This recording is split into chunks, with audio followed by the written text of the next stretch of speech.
Hello students, मेरा नाम ब्रजेश कुमार है और आपका हमारे यूट्यूब चैनल में स्वागत है। स्टूडेंट्स, हम लोग पढ़ने वाले हैं संधारित्रों का समांतर क्रम या पार्श्वक्रम संयोजन।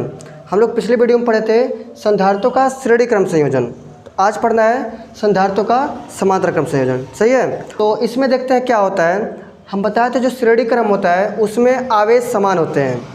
श्रेणी क्रम जब संयोजन करते हैं संधारित्रों का तो उसमें आवेश समान होता है, लेकिन यहाँ पे समांतर क्रम जब जोड़ते हैं तो इसमें विभव समान होता है। और क्या होता है देखिए कैसे जोड़ रहे हैं। सबसे पहले हमारे पास तीन संधारित्र है। एक है C1, इस पर धारिता C1 है, इस पर C2 है और इस पर C3 है। इस तीनों संधारित्रों का जो पहला प्लेट है धन वाला, उसको एक बिंदु से जोड़ दे रहे हैं। इस वाले बिंदु से सबको कलेक्ट करके एक बिंदु से जोड़ देते हैं। और जो इसका दूसरा बिंदु है इसको हम दूसरे बिंदु से जोड़ देते हैं। जो दूसरा प्लेट है तीनों का उसको दूसरे बिंदु से जोड़ देते हैं। उसके बाद इसमें V वोल्ट का विभवांतर देते हैं और यहाँ पे कुंजी लगा देते हैं। ठीक है, देखिए इस वाले प्लेट में धनावेश जो है Q1 है, Q2 है, Q3 है। और उसके बगल वाले में क्या है, -Q1, -Q2, -Q3 है। तो तीनों पर आवेश अलग अलग है, लेकिन विभव तीनों का समान है। यहाँ पर भी V रहेगा, यहाँ पर भी V और यहाँ पर भी V रहेगा। तीनों पर विभव समान रहेगा। उसी बात को लिखे हैं कि धारिता को बढ़ाने के लिए संधारित्रों को समांतर क्रम में जोड़ा जाता है। श्रेणी क्रम में जब धारिता को कम करना होता है तब जोड़ते हैं, और जब समांतर क्रम में जोड़ते हैं तब हमको क्या करना रहता है, धारिता बढ़ाना रहता है। सही है। फिर लिखा है समांतर क्रम संयोजन में संधारित्रों के पहले प्लेट को एक बिंदु से तथा दूसरा प्लेट दूसरे बिंदु से जोड़ देते हैं। तो सेम ऐसे किए हैं जैसे हम बताए हैं। फिर आगे लिखा है सभी संधारित्रों पर विभव समान होता है। तो विभव सभी पे क्या होगा, समान रहेगा, लेकिन आवेश क्या रहेगा, अलग अलग। अच्छा सोचो, अगर हम यहाँ से Q आवेश दिए, यहाँ से कितना आवेश दिए, अगर Q आवेश गया टोटल, तो ऐसे चलते जाएगा यहाँ तक पहुँचेगा। जब यहाँ इसके बाद में इसको 3 रास्ता मिला। क्या रास्ता मिला, 3। तो कुछ उधर गए, कुछ इधर गए, बाकी किधर गए, सीधे गए। तो देखो Q1 आवेश इधर चला गया, Q2 आवेश इधर चला गया और Q3 आवेश इधर चला आया। सही है, तो आवेश बट जा रहा है। लेकिन कितना आवेश दिए थे हम, टोटल Q दिए थे। तो मान लीजिए इस पर हम कुल Q आवेश दिए थे। तो माना इसमें कुल Q आवेश दिया गया, आवेश दिया गया। तो इसको हम अगर मान लो टोटल करना है तो कैसे करेंगे, Q बराबर निकालना है। अगर टोटल निकालना है तो हम क्या करेंगे, Q1 + Q2 और प्लस Q3, तीनों को नहीं जोड़ लेंगे। ठीक है, जोड़ लिए। तो उसको हम समीकरण 1 बना लेते हैं। समीकरण 1 बन गया। अब एक बात बताओ, जैसे यहाँ पे हमारा Q1 आवेश गया तो हम पहले संधारित्र में देखेंगे कितना आवेश आया, पहले संधारित्र के लिए आवेश। सही है, तो लिखते हैं पहले संधारित्र में आवेश। तो कितना आवेश आएगा, पहले संधारित्र में Q1 आएगा। ठीक है, तो पहले संधारित्र के लिए Q1 यानी हम लिख सकते हैं Q1 बराबर क्या हो जाएगा, CV हो जाएगा। तो C अपना धारिता क्या है, C1 है, और यहाँ पे विभव क्या रहेगा, V रहेगा। क्योंकि विभव सब में समान है तो हम केवल V से प्रदर्शित करेंगे। क्यों होता है ऐसे, हम C बराबर पढ़े हैं Q बाई V पढ़े हैं। तो हमको जब Q निकालना है तो हम C का और V का आपस में से गुणा कर लेंगे। तो क्या हो जाएगा, Q बराबर CV। इसी हिसाब से यहाँ पे लिखे हैं। ये बन गया अपना समीकरण 2। समझ पाए हो। हम दूसरे वाले संधारित्र में देखेंगे तो लिखेंगे दूसरे संधारित्र में आवेश। तो दूसरे के लिए लिखेंगे Q2। लिख सकते हैं Q2 बराबर C2 और V इसमें भी समान है तो इसको हम एक बार फिक्स लिख दिए हैं। समीकरण कितना बन गया, 3। तो इसमें भी देखिए विभव समान है और लेकिन धारिता कितना है, 2 है। ऐसे हम तीसरे के लिए लिखेंगे, तीसरे संधारित्र के लिए, तीसरे संधारित्र में आवेश। ये मान लेते हैं कितना, Q3। तो Q3 बराबर कितना हो जाएगा, C3 × V हो जाएगा। इस समीकरण कितना बन गया, 4 बन गया। सही है। अगर हम मान लेते हैं कि इसकी तुल्य आवेश कितना है, Q है, और धारिता मान लिए कितना है, C है, तब कितना हो जाएगा। तो देखते हैं संयोजन की तुल्य धारिता। संयोजन की तुल्य धारिता C हो तो आवेश, अगर संयोजन की तुल्य धारिता अगर C हो तो कह रहा है कि तुल्य आवेश यानी कुल आवेश कितना हो जाएगा। तो Q बराबर क्या लिख सकते हो, C और इंटू V। इस प्रकार से समीकरण कितना बन गया, 5 बन गया। नहीं बन जाएगा। अब हम क्या करेंगे, समीकरण 1 में समीकरण 2 3 4 5 का मान रख देंगे। तो उसी बात को लिख रहे हैं। समीकरण 1 में समीकरण 2 3 और 2 3 4 और 5 का मान रखने पर, 5 का मान रखने पर देखो हम रख रहे हैं। समीकरण कौन था, समीकरण 1 था ना। तो यहाँ पे हमारा समीकरण 1 था Q बराबर Q1 plus Q2 plus Q3, यही था। इसी मान रखेंगे तो Q बराबर क्या पाए हो, तो यहाँ रख देते हैं CV। Q1 बराबर क्या पाए हो, C1V प्लस क्या हो जाएगा C2V, फिर क्या हो जाएगा C3V। सही है। अब सभी में देखो V कॉमन दिख रहा है, यहाँ पे आ रहा है, उसमें देखो दिख रहा है नहीं। चलो यहाँ पे लिखते हैं तब। तो यहाँ पे हम लिख सकते हैं सभी में V कॉमन है, तो हम V को बाहर निकाल देते हैं, अंदर बचेगा Q1 प्लस Q2 और प्लस Q3। ऐसे बचेगा कि नहीं बचेगा, निकाल दीजिए C1 बचेगा, क्यों इसमें था ही नहीं, ऐसे बचेगा ना। तो देखो V से V हम काट देंगे तो C बराबर क्या मिल जाएगा, C1 plus C2 plus C3। इस प्रकार से हमको पूरी धारिता मिल जाएगा कि कितना होगा जब हम जोड़ेंगे समांतर क्रम में। समझ में आया कि नहीं आया। जब तुल्य धारिता निकालेंगे तो हो जाएगा C1 plus C2 plus C3, तीनों की धारिताओं का योग हो जाएगा तुल्य धारिता के बराबर। पूरा डेरिवेशन समझ में आया कि नहीं आया। अगर इसको हम व्यापक रूप में लिखें तो व्यापक रूप में तो व्यापक रूप में मतलब हो जाएगा बहुत ज़्यादा दूर तक चला जाएगा, यानी वहाँ पे जो धारिता है वो n तक मान लेंगे। तो लिख देंगे C बराबर C1 plus C2 plus C3 dot dot कहाँ तक हो जाएगा Cn तक। ये व्यापक रूप हो गया इसका, ठीक है। व्यापक रूप में क्या लेंगे, n तक मान लेंगे। इतना बात समझ में आया।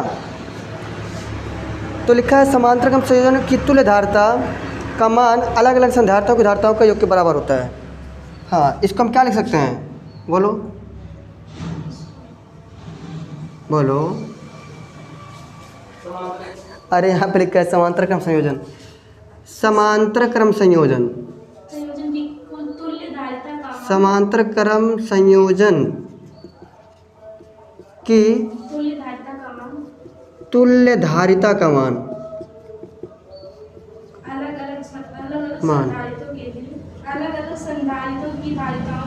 अलग अलग संधारितों की धारिताओं के योग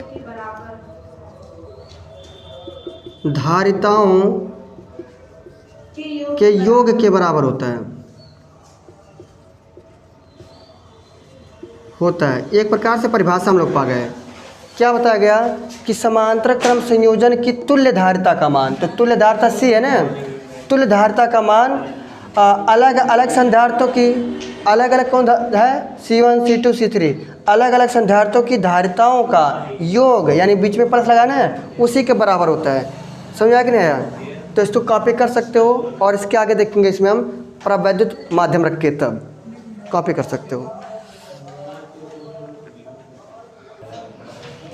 ध्यान से देखिए, हम लोग पढ़ रहे हैं समांतर क्रम संयोजन, और अगर समांतर क्रम संयोजन में हम परावैद्युतांक वाले अलग अलग परावैद्युतांक वाले परावैद्युत माध्यम भर दे तो हम कह सकते हैं जो हमारा समांतर क्रम संयोजन था और उसकी धारिता निकालते थे उसी के बराबर हो जाएगा परावैद्युतांक। देखो लिखा भी गया है कि यदि किसी संधारित्रों की प्लेटों के मध्य समान मोटाई व भिन्न परावैद्युतांक वाले परावैद्युत माध्यम भरे हों। तो देखो यहाँ पे जो इसकी मोटाई दिया है डी दिया गया है, तो एक बार बोल दिया कि सभी की मोटाई कितना है, डी है। पहले क्या होता था, T1 मोटाई T2 मोटाई से करके चलता था। यहाँ पे डी मोटाई वाले समान मोटाई के भिन्न परावैद्युतांक, यानी इसका परावैद्युतांक अलग है। जैसे एप्सिलॉन R1 है, इसमें एप्सिलॉन R2 है और इसमें एप्सिलॉन R3 है, तो अलग अलग परावैद्युतांक वाले माध्यम भरे हों तो उसे भिन्न परावैद्युतांक भरे संधारित्रों के समांतर क्रम संयोजन के तुल्य माना जा सकता है। यानी जो हम C बराबर C1 plus C2 plus C3 मानते थे ना, ऐसे इसका जो संधारित्र को हम श्रेणी क्रम समांतर क्रम में जोड़ देंगे तो इसका जो धारिता निकालेंगे तो ये जो संधारित्र के जो धारिता निकाले थे उसी के बराबर मान सकते हैं।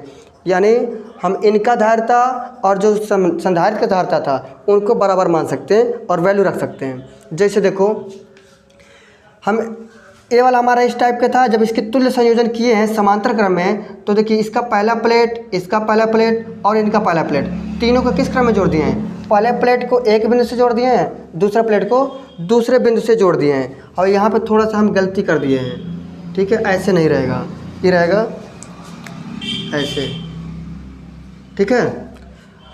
हम कह सकते हैं जो पहले वाला प्लेट हमारे पास, पहले वाले भाग की धारिता निकाल लेते हैं, पहले प्लेट के या फिर पहले भाग की धारिता निकाल लेते हैं। तो लिखते हैं पहले भाग की धारिता, यानी इस पर कितना धारिता आएगा, तो मान लेते हैं C1 होगा, कितना होगा C1। जब हम परावैद्युत माध्यम रख देते हैं तो उसके लिए हो जाता है A1 epsilon not epsilon R1 अपान में कितना D हो जाता है। ये हम पढ़े हैं, बहुत पहले भी पढ़े हैं। तो A1 epsilon not epsilon R1 upon D हो जाता है। फिर उसके बाद देखो दूसरे वाले के लिए, दूसरे भाग के लिए, यानी दूसरे भाग की धारिता, इसको मान लेते हैं C2।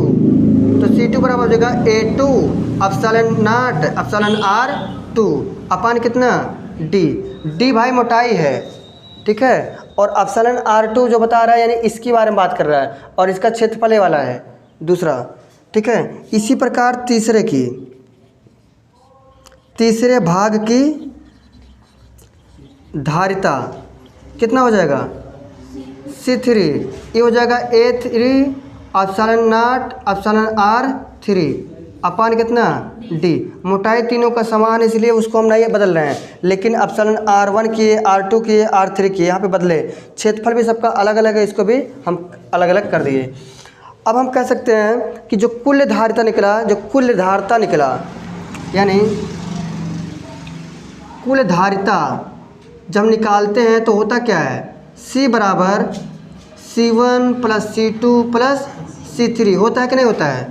अब देखो यहाँ पे एक बात बोला गया कि यदि किसी संधारित्र की प्लेटों के मध्य समान मोटाई का भिन्न परावैद्युतांक वाले परावैद्युत माध्यम भरे हों तो उसे भिन्न परावैद्युत भरे संधारित्रों के समांतर क्रम संयोजन, तो समांतर क्रम संयोजन नहीं है, धारिता का तुल्य माना जा सकता है। यानी जो हम C1 बराबर इतना पाए, C2 बराबर इतना पाए, C3 बराबर इतना पाए, इसको हम C के जगह पे यानी यहाँ पे रख सकते हैं, नहीं सकते हैं। और मन क्या, इसको समीकरण मान लो, समीकरण 1 बना लो, समीकरण 2 बना लो और समीकरण 3 बना लो, और यही क्या हो जाएगा समीकरण 4, है ना। तो लिख सकते हो समीकरण 1, 2, 3 और 4 का मान समीकरण 4 में रखने पर, अरे ठीक है जो भी है, समीकरण 1, 2 है ना, 2, 3 का मान समीकरण 4 में रखने पर,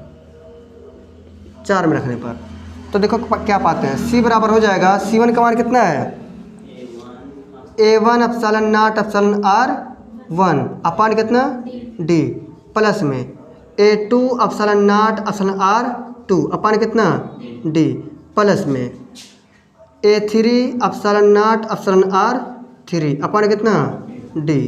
कर सकते हैं ना, जो चीज़ कॉमन इसको बाहर निकाल सकते हो। तो A देखो, A तो कॉमन है नहीं, epsilon not upon D common है कि नहीं है? तो एप्सिलॉन नॉट कॉमन कर लो। सी बराबर epsilon not upon D common है, इसको बाहर निकाल दोगे तो अंदर बचेगा A1 एप्सिलॉन R1, बीच में लिखें A1 epsilon R1 plus A2 epsilon R2 plus A3 epsilon R3। इतना समझ में आया कि नहीं है? तो इतना वैल्यू उसका मिलेगा। सही है, कन्फ्यूजन तो नहीं ना है? हम अगर मान लीजिए ढेर कुल्ली अगर ऐसे ले रहे हैं तो n तक लेकर चले जाना, व्यापक रूप बन जाएगा। कन्फ्यूजन है, पूछ सकते हो। समझा के ना बढ़िया से? इसके आगे देखते हैं, इसको कॉपी कर सकते हो। देखिए लिखा है गोलीय संधारित्र की धारिता। अभी हम लोग देख रहे थे समांतर क्रम में जो संधारित्र होता था उसके लिए धारिता निकालते थे। अभी हम ले लिए हैं गोलीय संधारित्र। तो गोलीय संधारित्र क्या हो गया कि दो ऐसा व्यवस्था है जिस पर एक संकेंद्री वृत्त है, जिस पर एक पे ऋणात्मक आवेश है, दूसरे पे धनात्मक आवेश है। तो हम कह सकते हैं गोलीय संधारित्र, क्योंकि इसका केंद्र कैसा है? संकेंद्रीय है। इनके बीच की दूरी हमेशा बराबर ऐसे चलेगा, ये बराबर दूरी चलेगा। ठीक है, जैसे समांतर में बराबर दूरी होता है ऐसे इसमें भी बराबर दूरी है। इनका जो अंदर वाले पे धनात्मक आवेश है, बाहर वाले पे ऋणात्मक आवेश है। इनका जो बाहरी त्रिज्या है, यानी सबसे बड़े वाले के वृत्त की त्रिज्या R1 लिया गया, जो छोटे वाले वृत्त की त्रिज्या है R2 लिया गया। बाहर वाले पर आवेश है माइनस और छोटे वाले पर आवेश है प्लस क्यू आवेश। वही चीज़ लिखा गया, माना गोलीय संधारित्र के बड़े गोले की त्रिज्या R1 व छोटे गोले की त्रिज्या R2 है। लिखा गया ऐसे, कह रहे इन पर क्रम से आवेश माइनस क्यू व प्लस क्यू है। अंदर वाले पे प्लस क्यू है, बाहर वाले पे माइनस क्यू। कह रहा है बाहरी जो गोला है उसको हम भू संकर्पित कर दिए, यानी ज़मीन से जोड़ दिए हैं। सही है। कह रहे छोटे गोले पर विभव कितना होगा? तो मान लीजिए छोटे गोले पर विभव कितना होगा? V1। लेकिन V1 आया कहाँ से? V1 जो हमारे यहाँ पे विभव आया है ये छोटे गोले के कारण आया है। छोटे गोले के कारण जो विभव है उसके कारण, प्लस में बड़े गोले के कारण विभव हुआ है उनके कारण। तो उसी चीज़ को हम ऐसे लिख सकते हैं, V1 बराबर छोटे गोले के कारण विभव। तो क्या होता है सूत्र? 1/4 pi epsilon naught into Q upon में क्या R2, ये तो होता है R2 का स्क्वायर होता है ना? नहीं, R2 होता है।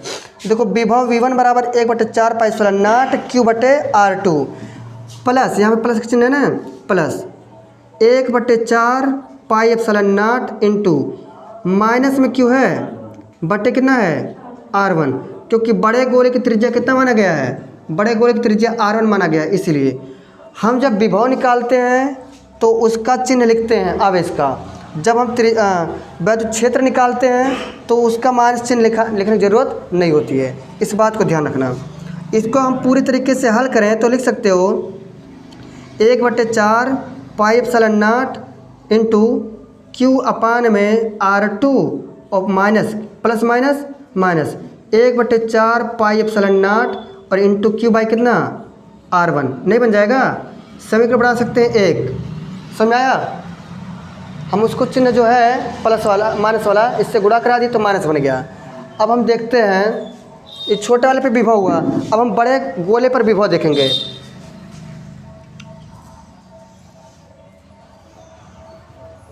बड़े गोले पर विभव, बड़े गोले पर विभव, तो मान लीजिए बड़े गोले पर विभव कितना होगा? V2 होगा। कैसे होगा, क्यों होगा? छोटे गोले के कारण विभव होगा ना, छोटे गोले के कारण। पहली बात छोटे गोले के कारण विभव होगा, फिर किसके कारण होगा? तो पहले छोटे वाले को फिर जोड़ देंगे बड़े वाले को। बड़े गोले के कारण विभव, छोटे गोले के कारण और बड़े गोले के कारण विभव जो होगा। तो मान लीजिए छोटे गोले कितना है, यानी V2 बराबर हो जाएगा छोटे गोले के कारण विभव 1/4 pi epsilon naught into Q by कितना देखिए R1 हो रहा है, काहे भाई बजा रहा है बार बार, इसलिए क्योंकि हमको देखना है बड़े वाले पर विभव प्राप्त करना है ना। तो हमारा ये छोटा गोला यहाँ पे है, तो हम यहाँ से चलेंगे यहाँ से यहाँ तक, तो त्रिज्या कितना दूरी लेना पड़ेगा? R1 लेना पड़ेगा। भले छोटे गोले के कारण विभव उत्पन्न हो रहा है, लेकिन कहाँ तक जाना हमें, बड़े गोले तक जाना है, तो उसके त्रिज्या हमको R1 लेना पड़ेगा। ठीक है, भले छोटे गोले की बात कर रहा है, लेकिन वहाँ पे त्रिज्या R2 नहीं बल्कि क्या होगा, R1 लेना पड़ेगा, क्योंकि बड़े गोले कहाँ है, यहाँ तक है, इस पर आवेश देखना है। प्लस करेंगे बड़े गोले के कारण, तो 1/4 pi epsilon naught into minus में Q अपान में कितना, R1। भाई बड़ा गोले त्रिज्या पहले से R1 था, हम छोटे के कारण जा रहे हैं वहाँ पे बड़े गोले पे, तो उसका दूरी कितना हो जा रहा है, R1 हो जा रहा है। तो हम लिख सकते हैं V2 बराबर 1/4 पाई एप्सिलॉन नॉट, यानी 1/4 pi epsilon naught into Q/R1। देखो plus minus minus 1/4 pi epsilon naught into Q/ कितना, R1। तो देखो इसको एक साथ लिख सकते हो और इनको एक साथ लिख सकते हो, एक प्लस में एक माइनस में चूरण बन गया। V2 बराबर कितना आ गया, 0। सही है। और इसी को हम क्या कर दिए हैं, भूसंपर्कित किए हैं। क्या किए हैं, भूसंपर्कित संपर्कित के कारण। समझ आया कि नहीं आया। तो बड़े वाले पर विभव कितना होगा, 0 होगा। अगर हम देखें तुल्य विभव कितना या कुल विभव कितना, ठीक है, तो हम कह रहे हैं छोटे गोले और बड़े गोले के मध्य विभवांतर देख लेते हैं। छोटे गोले व बड़े गोले के मध्य विभवांतर कितना होगा। देखो विभवांतर मान लीजिए V हुआ, तो V कैसे हुआ, V बराबर V1 माइनस V2, ऐसे तो होगा। हम विभवांतर कहने का मतलब विभव का अंतर मतलब होता है जो बड़ा है उसी में से घटाना है, बड़े में से छोटे वाले घटाना होता है अंतर। और देखो A2 कहा जाता है घटाना, A2 होता है अंतर। दोनों में क्या करते हैं हम लोग, माइनस चिन्ह लगाते हैं ना। तो बहुत लोग कंफ्यूज होते हैं, अगर कह दिया घटाइए तो अगर दे दिए 5 में से 7 घटाइए तब क्या करवा, और अगर कह दे 5 और 7 का अंतर, 5 और 7 का अंतर, तो इसमें बहुत लोग कंफ्यूज रहते हैं। अगर ये घटाने के लिए कह दिया गया तो 5 में से ही तुम्हें 7 घटाना है, तो बचेगा -2, जिसमें से घटता है बड़े वाले वैल्यू से छोटा वाले घटता है, भले ही माइनस चिन्ह लगा है। तो ये बड़ी वाला पर मार दिया है ना, तो बड़े में से छोटा घटेगा और जिसमें से घटेगा उच्च चिन्ह लगाना पड़ेगा। ठीक, तो -2 आया। लेकिन जब अंतर का देगा तो हम क्या करेंगे, जो बड़ी वैल्यू है उसी में से छोटा घटाना, ध्यान देना। तो इतना लिखेंगे, जब भी ऐसा लिखा रहेगा तो हम 7 - 5 ही लिखेंगे, तो आएगा +2। समझाया।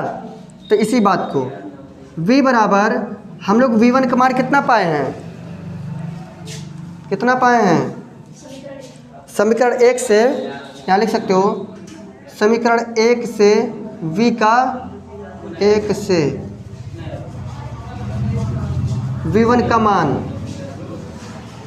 रखने पर देखो V1 का मान है 1/4 pi epsilon naught into Q by कितना, R2, माइनस में 1/4 पाई एप्सिलॉन नॉट और इंटू Q बाई R1, इतना है ना, इतना माइनस है। V2 का मान कितना है, 0। पाए हो कि नहीं पाए हो, अभी पाए हो ना।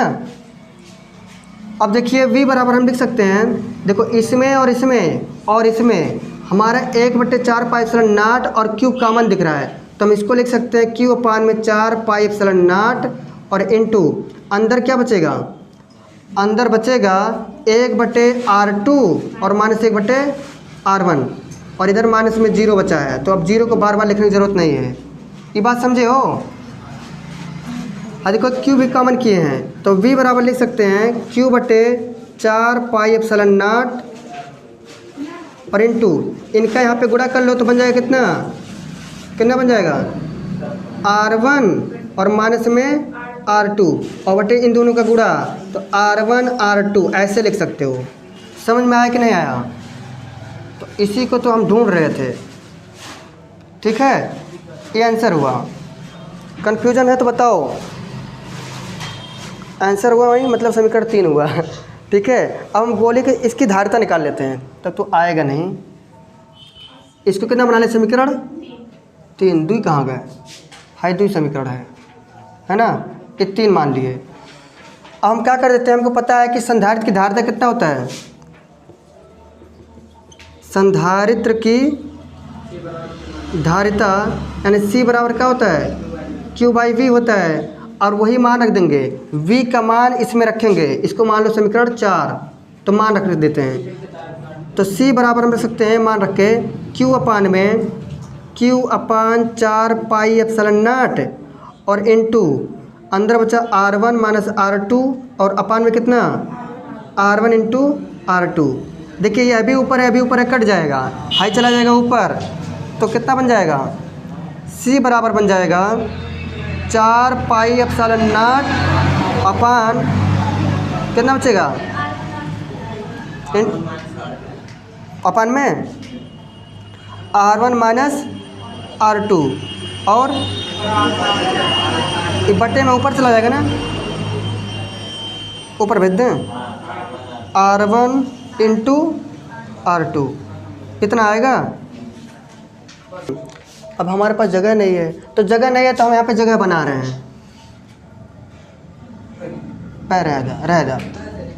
रह दो कंफ्यूज हो जाओगे, ठीक है। तो इस प्रकार से हम इसका, अरे जाओ इस पर हम क्या पाए हैं, गोलीय चालक होता है ना, उस पर संधारिता पाए हैं।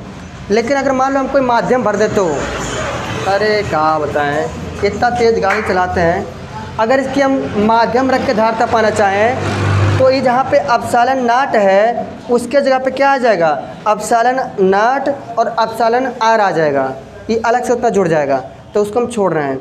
अगर माध्यम रखना है तो अपना आंसर आ जाएगा 4 पाई epsilon not epsilon R R1 R2। यहीं बात थोड़ा जगह हमारे पास, ठीक है। हम यहाँ लिख सकते हैं परावैद्युत माध्यम रखने पर, माध्यम रखने पर कुछ खास अलग नहीं करना पड़ेगा। परावैद्युत माध्यम जब रखेंगे तो C बराबर हो जाएगा 4 पाई एप्सिलॉन नॉट एप्सिलॉन R और यहाँ पे हो जाएगा R1 R2 अपान में कितना हो जाएगा R1 माइनस R2। ये आंसर मिलेगा इतना बड़ा। यह माध्यम रखने पर यहाँ हो जाएगा एप्सिलॉन नॉट एप्सिलॉन R। बस कॉपी कर सकते हो भैया, यहाँ पे फाइनली ख़त्म हुआ। समझ आया, कन्फ्यूजन है पूछ सकते हो, और आप लोग तो वीडियो को पीछे करके देख सकते हैं घुमा के। तो यदि वीडियो अच्छा लगा तो हमारे चैनल को लाइक करिए, सब्सक्राइब करिए और शेयर करिए। मिलते हैं अगले वीडियो में, तब तक के लिए हंसते रहिए, मुस्कुराते रहिए, पढ़ते रहिए। मिलते हैं, जय हिंद।